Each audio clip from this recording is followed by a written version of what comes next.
They're an army of incredible machines. A rig that drills wells miles under the water. A ship that lays pipeline on the ocean floor. And an immense gas processing platform designed to float in the stormy Gulf of Mexico. All part of a daring plan, a network of natural gas wells and pipelines in the deepest water yet, 9,000 feet down. And hurricane season is on the way. For this team of mega movers, it's go time.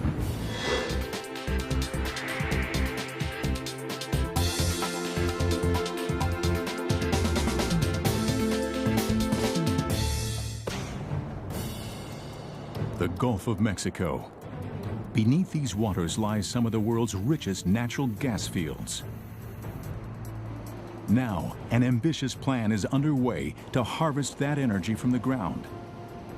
It's called the Independence Project. The goal?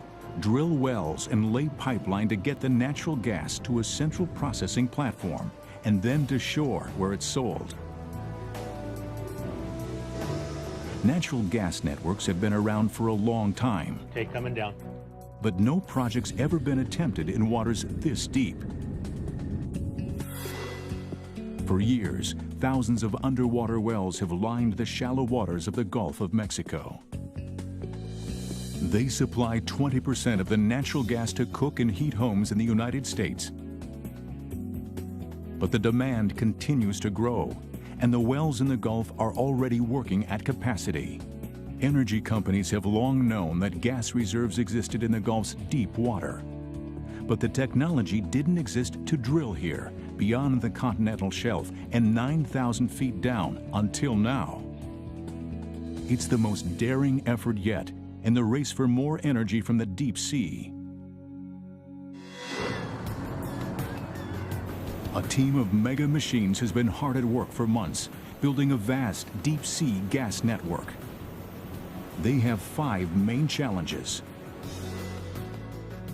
Drill 15 wells through nearly 2 miles of water and almost 3 miles of sea floor in an 1,800 square mile gas field.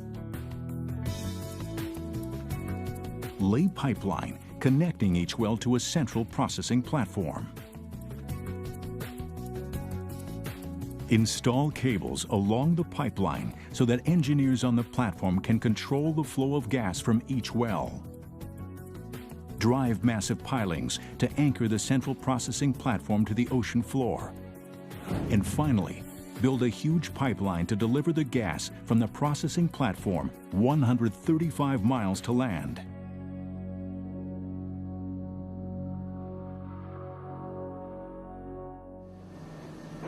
Construction on the processing platform is underway here in Ingleside, Texas.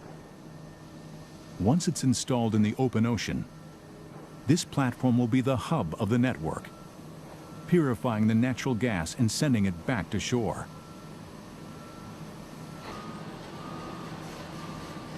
But first, there's a gas network to build. Enter the Mega Movers.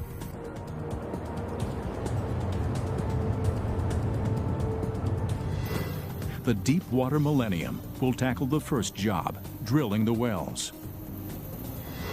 Next, the Lorelei will build a network of pipelines to connect the wells to the central platform. The Toisa Perseus will run control cables along the pipeline.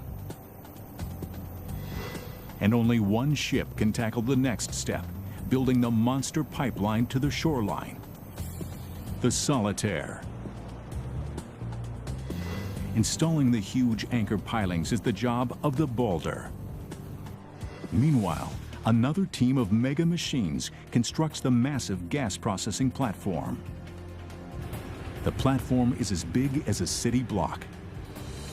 In order to float above the gas fields in the Gulf, it must be attached to this huge 4-towered hull, which is en route to the Gulf atop an amazing ship, the mighty Servant 3. Mounting the huge platform on the hull will be one of the heaviest lifts ever.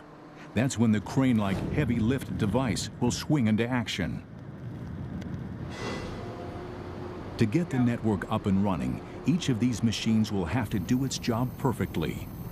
But Mother Nature can wreak havoc on even the best laid plans. The Gulf of Mexico is notorious for powerful storms, and summer is peak hurricane season. 7 major storms made 2005 the worst hurricane season on record and the most devastating in memory. This year could be even worse. The first job is getting the gas wells up and running. Months ago, the Deepwater Millennium drilled wells for this project. The ship's drill pipe reached 9,000 feet down to the sea floor and dug in. Then it punched through another 3 miles of sea floor to reach pockets of natural gas. An incredible 5 miles below the water surface. Now, the Deepwater Millennium will answer the $2 billion question. Will enough gas flow freely to make this well worth tapping?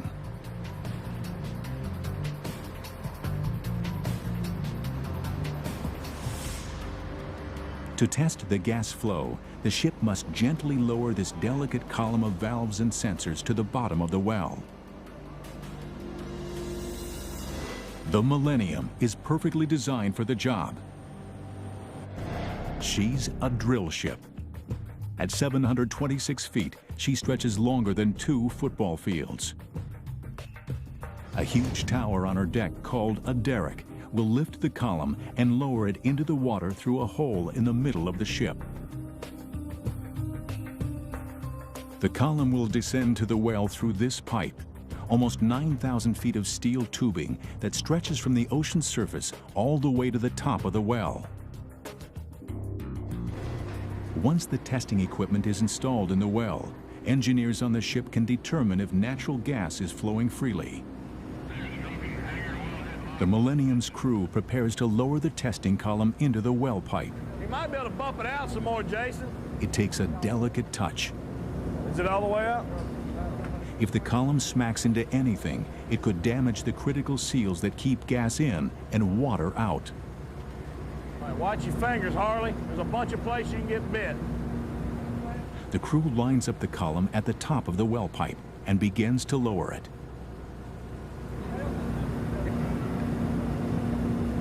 I got buckets there. Oh. But suddenly, it stops descending. A jammed column could mean costly delays. If we change that assembly out, then you're probably looking at 10 to 12 hours. Get ready to tell him to stop. If we start stroking his lock, man, I want him to stop. Stop. Stop. The crew examines the column to figure out what's gone wrong. It refuses to budge. They try to gently wiggle the test column. That's it. Look, what you gotta do is you gotta push it that way. Starting now. You wanna watch this lock mandrel? There it goes. We got it. That does the trick. All right, that's good. And the column finally slides into place. There it goes. You wanna verify that in the book? It'll take 2 days for the testing equipment to reach its destination. Open it up. 2 days before the crew can answer the critical question: will a well drilled in the deepest water yet actually work? The Deepwater Millennium hovers above a gas well in the Gulf of Mexico. After several setbacks and delays, the crew gets the sign they've been waiting for. The testing equipment has reached the well, 9,000 feet down. It's time to see if this well can produce for the Deep Sea Independence Project. Roger. With the touch of a computer screen, engineers open the valves deep inside the well, and gas begins to flow. The crew monitors every sensor and valve. The test is a success. Gas is flowing freely from the well. At the end of the day, it's all about getting the job done right the first time. If it takes a little extra time to do that and to do the job safely, that's what's most important. The Millennium has successfully gotten 15 wells up and running. Now it's time for step 2 of the Independence project: laying the pipeline that will connect each well to the processing platform. It'll take a vast network of pipes laid precisely on the sea floor. Now, a new mega mover takes charge. The All-Seas Lorelei is a pipeline building pro. At 600 feet, she's longer than the Washington Monument is tall. A massive pipe manufacturing facility fills nearly 2/3 of her hull.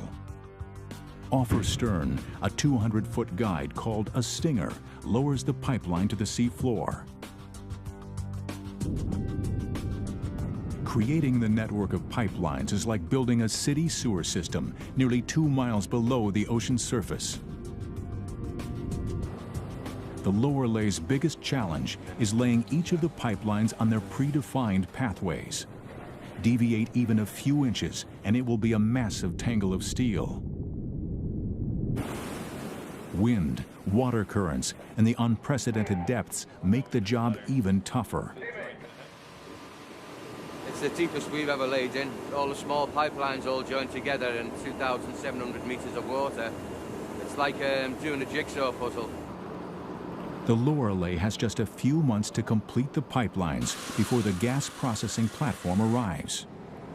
And summer is prime time for hurricanes. She's got to lay this pipe before bad weather catches up to her. Below her decks is a massive hold with over 22,000 pounds of steel pipes.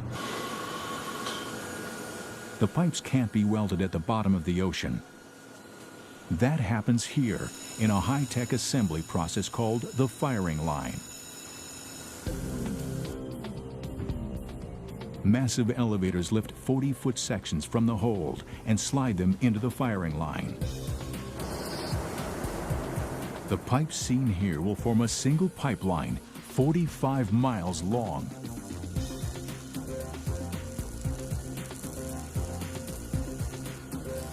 Seven welding stations work simultaneously. A new layer is added to the weld at each station, making the joints extremely strong. In the deep sea, even the smallest flaw could collapse the pipe, shutting down the flow of gas. So every weld is examined before the pipeline slides out of the Lorelei's stern and onto the stinger where it's guided to the ocean floor. Amazingly, even steel pipe over an inch thick bends like a garden hose under its own weight. 12,000 feet, over 2 miles of pipe are suspended between the ship and the sea floor in a giant curve. The Lorelei will work around the clock to spit out up to 3 miles of pipeline every day, making her one of the fastest pipe-laying vessels in the world.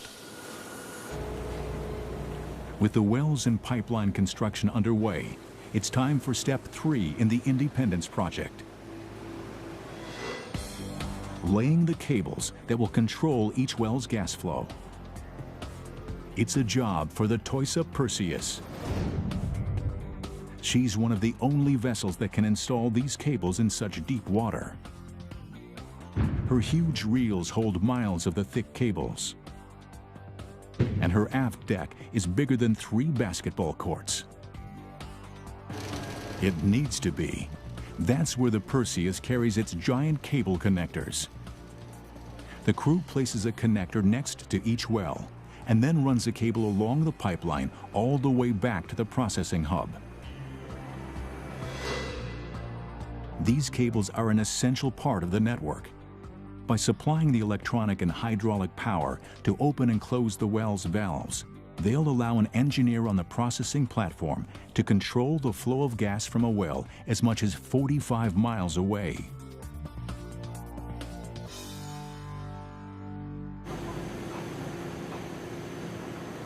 The first step is to carefully spin the cable out of the hole. Below deck, This massive reel holds the longest control cable of the project. 13 miles long, weighing 1,200 tons, the weight of 700 automobiles.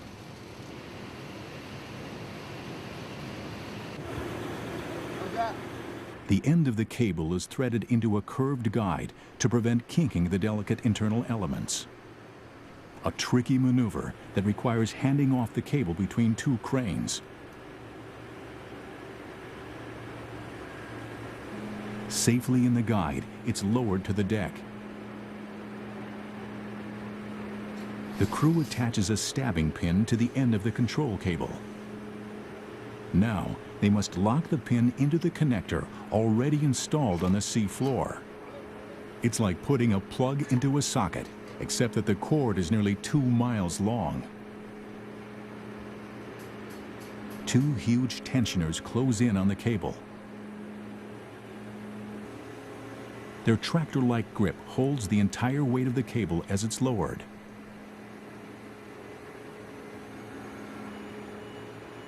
It's a straight shot through a hole in the middle of the ship, 9,000 feet down.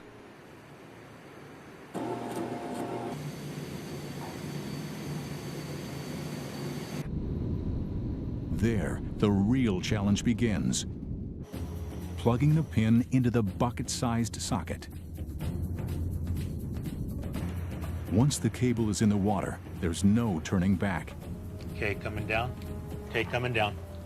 After a 4-hour journey, the moment of truth is at hand. For the stab point for us. The cable lowers to the sea floor, a dozen feet from the connector. ROVs, remotely operated vehicles, are the engineers' eyes and hands on the sea floor. They're launched from the ship at the start of every underwater operation. Without them, engineers can't plug in the control cable. Stuart, do you happen to see that mud mat in front of you there? The crew steers the Toisa Perseus and the plug dangling far below, closer to the metal structure. If it hits and they damage the high-tech plug, this multi-million-dollar cable will be nothing but junk on the bottom of the sea. It's a tense moment for the crew of the Toisa Perseus. The success of the Independence project depends on their ability to install control cables along the vast deep-sea network. But they're having a hard time lining up one of the control cables with the connector. Ready to try and stab this? Inserting the stabbing pin at the end of the cable into the small socket on the connector is a real challenge.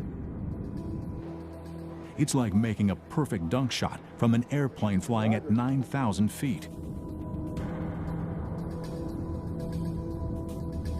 Wind and water current constantly push the Perseus out of position. In water this deep, ships can't anchor.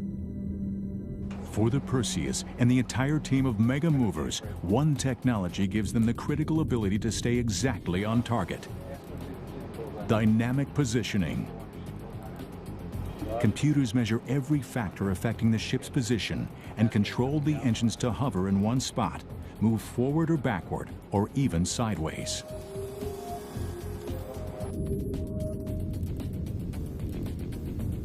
Fly it over the stab point for us.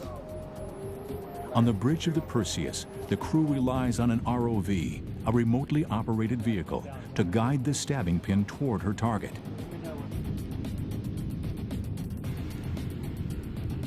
They're close. They call in the ROV to push the stabbing pin into position. Then it clockwise 94. It's in, but something's wrong. It won't lock. Oh, and just put it on the swivel plate and tried to push the swivel plate around. The stabbing pin is turned out of position, and there's nothing the ROV can do to turn it back. Without a perfect connection, this cable will be useless. BLS bridge, come The up crew 1 meter, comes up please. with a clever strategy. They enter a new heading for the Perseus, and as the ship rotates, it swivels the cable, turning the stabbing pin on its axis.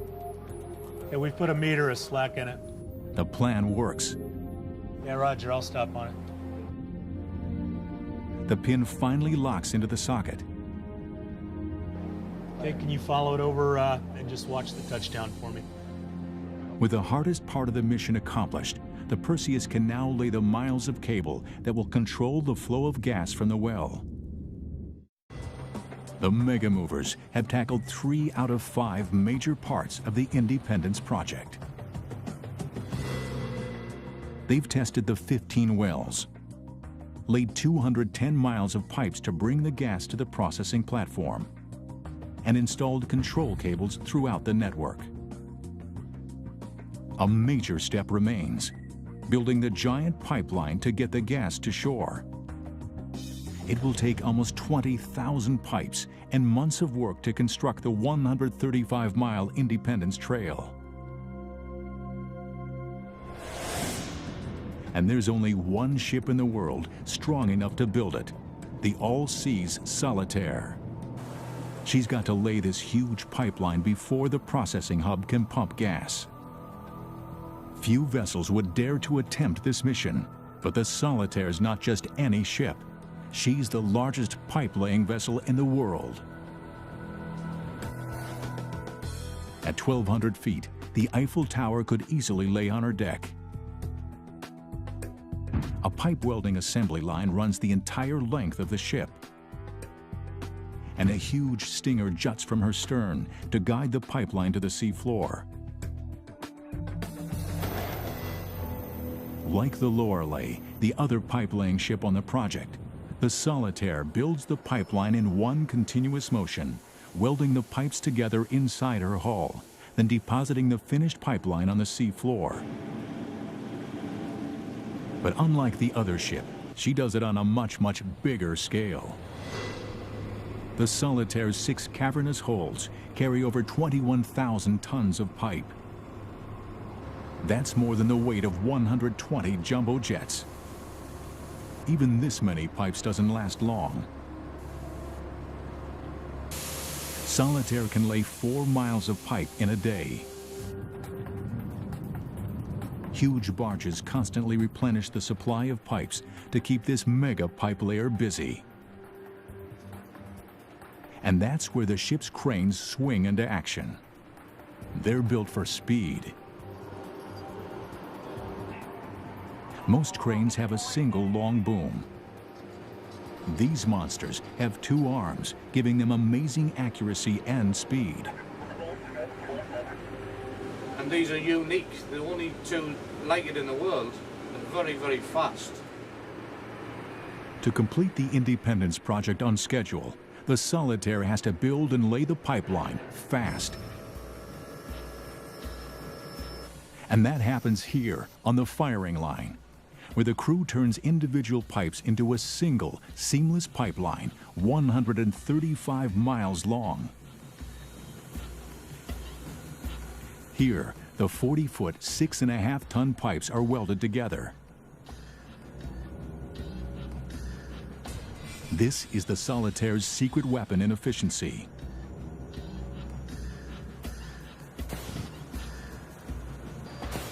Other ships can only weld 40-foot pipes into a pipeline, one at a time. But the Solitaire's firing line can handle these 80-foot monsters.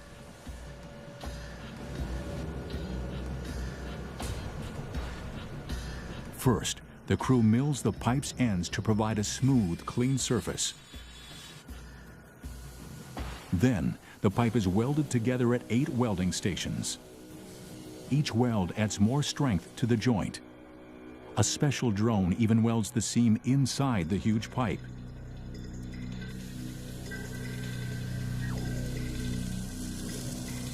Completing this pipeline will take over 21,000 welds.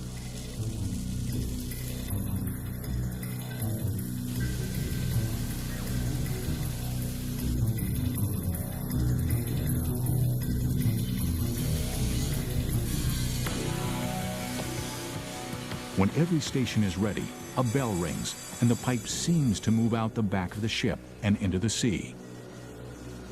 But that's not what really happens. Miles of pipe on the sea floor connect directly to the ship like a massive anchor. Huge tensioners like tractor treads squeeze the pipe to hold it or let it out. When the pipe moves through the firing line and then into the sea, it's really the ship that creeps forward on the new pipeline growing in her belly.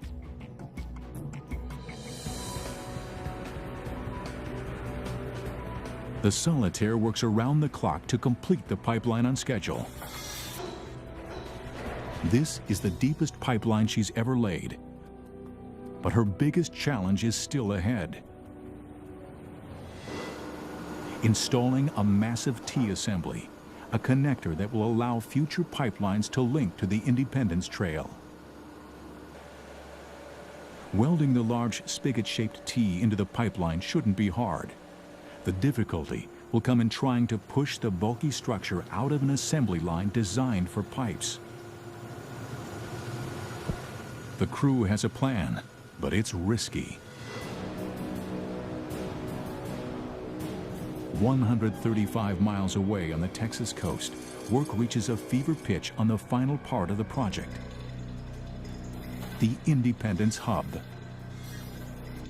This huge floating platform will process all the gas from the project's 15 deep-sea wells and send it 135 miles to shore along the Independence Trail. Soon, this mega structure will be towed out to the gas field. But first, they have to finish building it.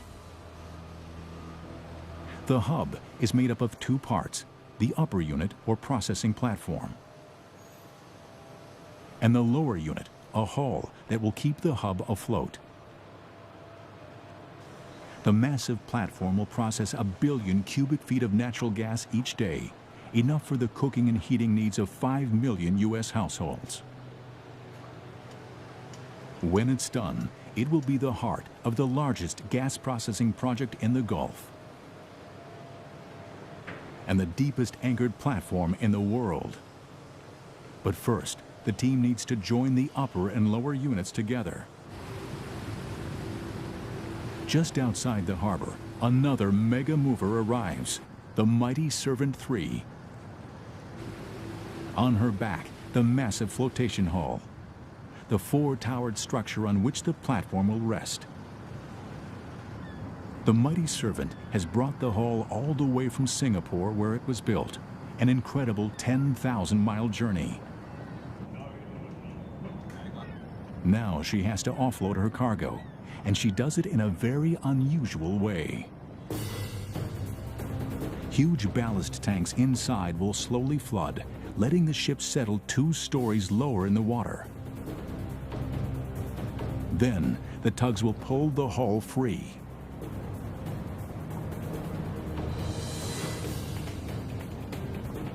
It's a simple but dangerous process. Both the ship and its cargo can quickly become unstable, and the huge towers of the hull can catch the wind like sails. In a strong gust, the hull could sway, crushing anything in its path. Conditions have to be perfect, but today, that's not what Mother Nature has in mind.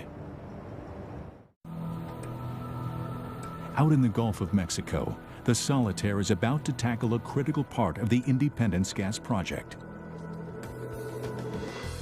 The ship's already laid miles of pipeline called the Independence Trail to bring processed gas to shore. Now it has to install a massive T so that future pipelines can hook up to the Independence Trail.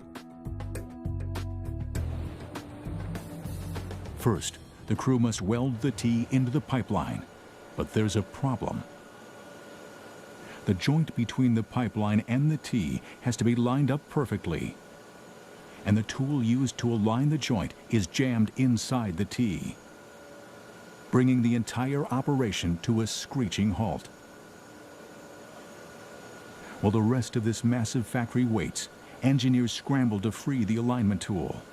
Since you can't pull it by hand, we'll put a winch on it, pull it on through. Why don't you bust that one around that one? A chain hoist and manpower does the trick. The Solitaire is in business again, and the T moves down the firing line. Now is when the operation gets dangerous. As the pipeline exits the Solitaire's hull, 3 powerful clamps called tensioners bear its weight. They hold the massive strain of nearly 2 miles of pipeline hanging between the ship and the sea floor. But to let the huge T pass, each tensioner or clamp has to be opened one at a time. And all the weight of the pipeline, 655 tons, is shifted to only 2 tensioners. If one fails now, hundreds of feet of pipe will whiplash through the ship on its way to the sea floor. The Solitaire starts to move the T through the firing line. The first of 3 tensioners opens. All eyes watch as the T inches forward.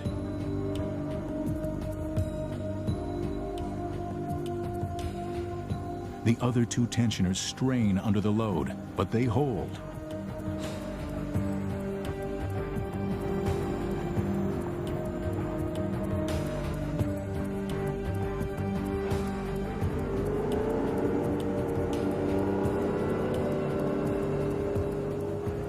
Twice more, 1 tensioner opens, and the entire strain of the pipeline is held by the other 2. Finally, the T is on the other side of the tensioners on its way to the sea floor. It's a major success for the Solitaire, bringing the ship one step closer to building the pipeline on schedule.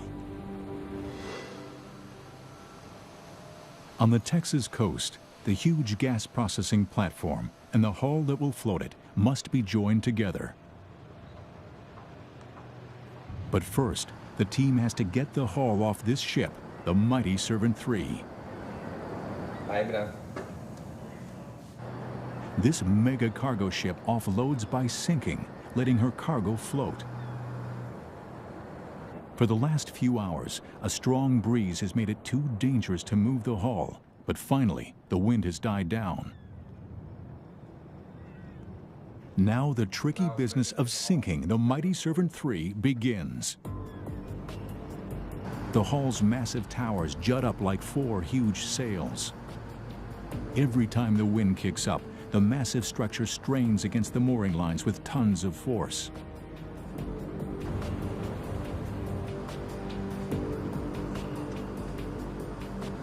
On the bridge of the mighty Servant, the captain carefully controls the flooding of ballast tanks.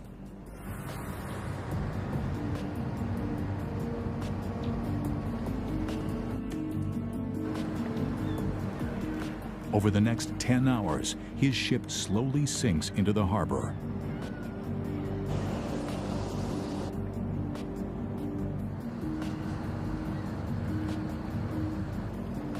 Finally, after a globe-crossing journey from Singapore, the hull is afloat. Now it's time for a mind-boggling lift. The gas processing platform is as big as a city block and weighs almost 9,000 tons. The crew will have to hoist it 200 feet into the air and strategically lower it onto the hull's support pillars. It's like lifting a 500-foot warship. There's only one machine for the job, this heavy lift device, or HLD. It's one of the largest of its kind in the world. The first step is to slide the topsides along this skidway and onto this barge. It'll take 2 huge winches and a little lubrication. These men in the white overalls are applying the grease on top of the Teflon skidway. We call it pumpkin wax. It's kind of pumpkin color, but it's gooey, it's sticky. And my wife says every time I walk by it, it attaches itself to me. The winches turn, and the 7-story platform begins to move.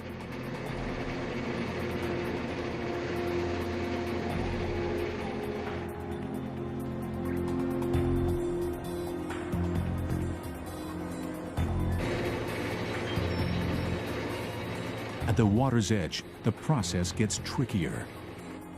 Water in the barge's ballast tanks has to be carefully adjusted to accept the massive weight.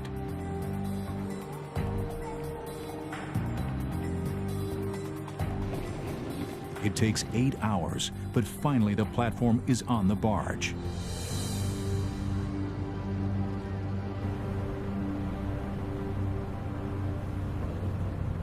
Tugboats wrestle the platform into position underneath the HLD.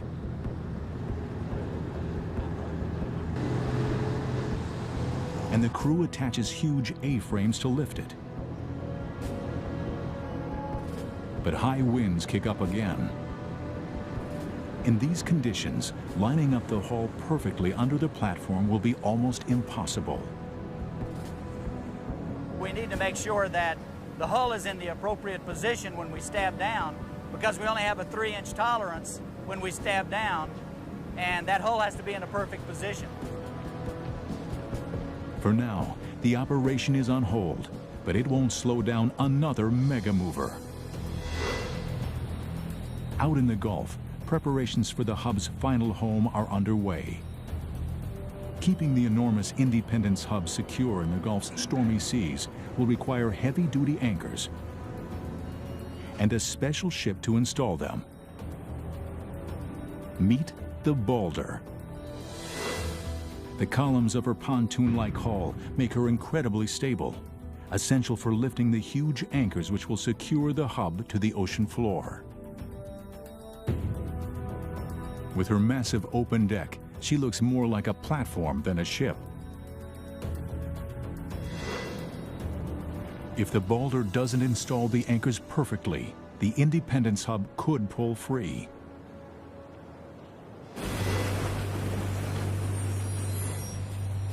That's what happened to this hub.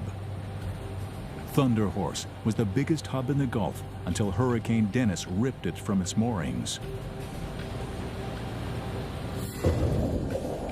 To make sure this doesn't happen to the Independence hub, engineers are installing 12 permanent anchors called suction pilings.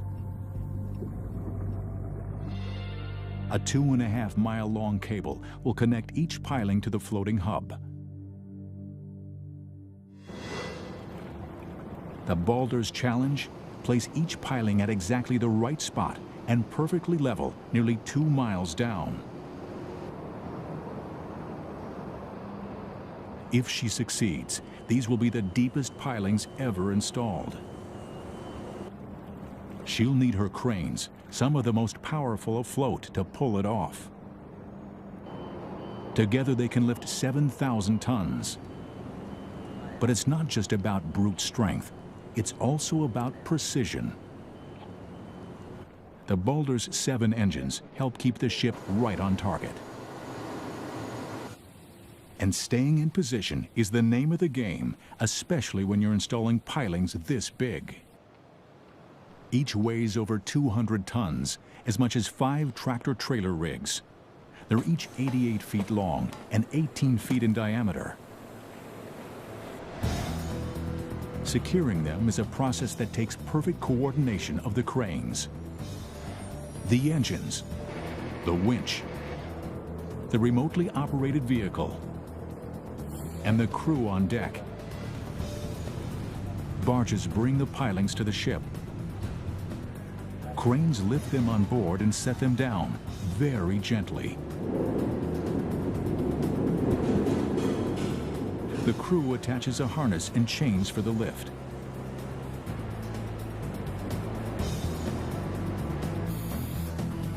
It's a very big and very dangerous maneuver, requiring the biggest shackle on board. The crew checks every inch of the shackle. Even the slightest flaw could lead to disaster.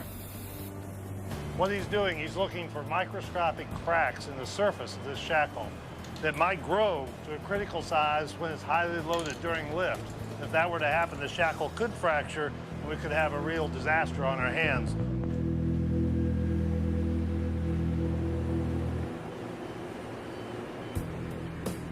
The 2 cranes lift the piling to turn it on end. It goes without a hitch, and the piling lowers over the side of the boulder. On the bridge, the crew monitors every movement. If the boulder isn't level, or if she begins rocking, the huge piling could become a wrecking ball, crashing into the deck or punching a hole in the ship. With all that weight over one side of the ship, you'd think it could tip over. But back on the bridge, the crew controls ballast tanks in the boulder's hull to counteract the weight. The piling lowers into the sea.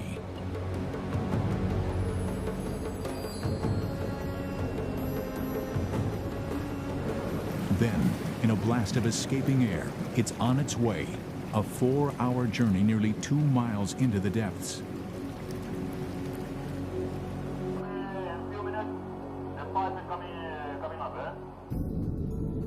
The huge anchor has to be placed within a hair's breadth of a buoy set on the ocean floor and set at the right angle. Wind isn't a problem, but currents are, and the boulder's engines strain to steady the ship. If the piling isn't installed perfectly, the massive tension of a 2.5-mile mooring line could rip it apart. The piling hangs just feet from the ocean floor. What the crew must do now is truly incredible. It's like being on top of a skyscraper and trying to put a nail on the end of a string on a certain spot on the sidewalk.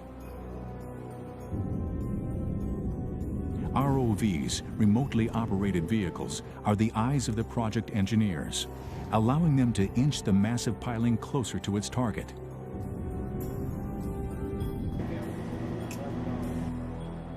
The crew will have to get it just right if the pilings are to be ready when the Independence hub arrives.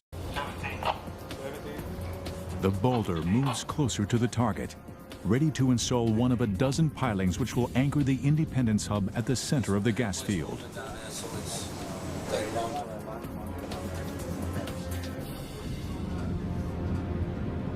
They go for it. The 200-ton piling stabs into the sea floor. Does anybody have a visual on draft readings? The piling's weight drives it an incredible 45 feet down.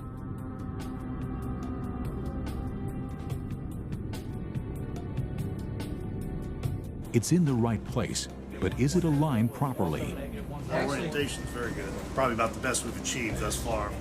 It's very good. Tightest one we've had. Hey guys, I was looking. The ROV moves in for step 2. It closes the valves that seal the end of the piling. Then it connects a powerful pump. As the pump sucks out the water inside the piling, the structure sinks even deeper into the sea floor. Mission accomplished, but the boulder's crew doesn't have time to celebrate. They'll work around the clock to install the remaining 3 pilings before the hub arrives. Construction of the Independence project is almost complete. The 15 wells, 220 miles of pipeline, 120 miles of control cables, and 12 mooring pilings are nearly ready for the Independence hub's arrival.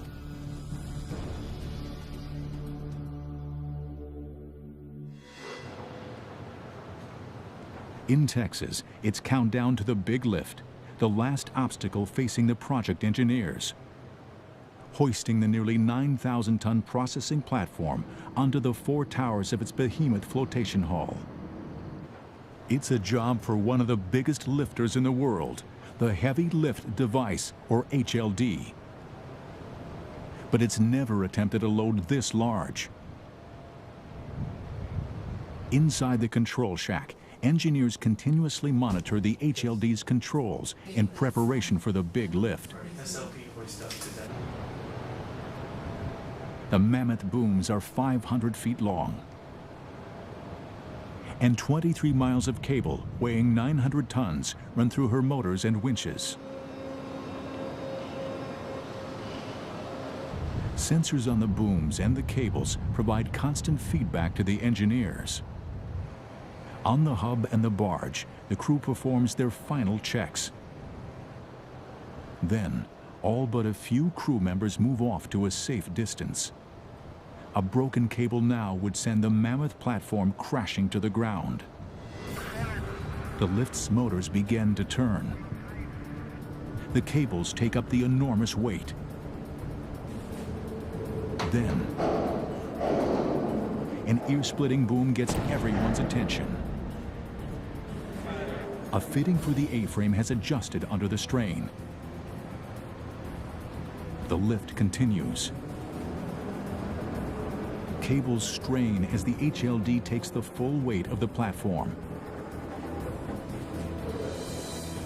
Then, suddenly, one side is free. In the control room, every sensor is double-checked. The motors and winches turn, and the nearly 9,000-ton platform hangs free.